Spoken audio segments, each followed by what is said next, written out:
Agar yer yuzidagi hamma millioner bo'lib uyg'onsa, nima bo'ladi? Birinchi kun uyg'onib telefoningizga qaraysiz. Balansingizda 100 million dollar. Xursandchilikdan baqirasiz. Derazadan qarasangiz, qo'shnilaringiz ham baqiryapti. Butun shaharda bayram. Hozircha do'konlar gavjum. Ikkinchi kun hamma faqat sotib olish haqida o'ylaydi. Ishchilar esa kamayib ketdi. Chunki sotuvchi ham, oshpaz ham, haydovchi ham endi millioner. Ular albatta ishlashni xohlamaydi. Bir haftadan so'ng 96 million dollar pulingiz qolgan. Do'konlar yopiq. Ochiqlarda ham narxlar juda qimmat. Yoqilg'i kam. Millioner fermerlar esa dalaga chiqmaydi. Zavodlar ham ishlamaydi. Bir oydan so'ng eng og'ir nuqta.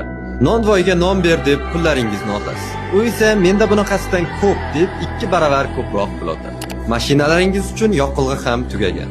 Pul endi hech narsani hal qilmaydi. Odamlar toza suv uchun jang qiladi. Bir dona konservalangan ovqat Ferrari'dan ham qimmat. Balansingiz pulga to'la, ammo oshqozoningiz bo'm-bo'sh. Tushunib yetasizki, aslida jamiyat pul bilan emas, mehnat bilan yashaydi.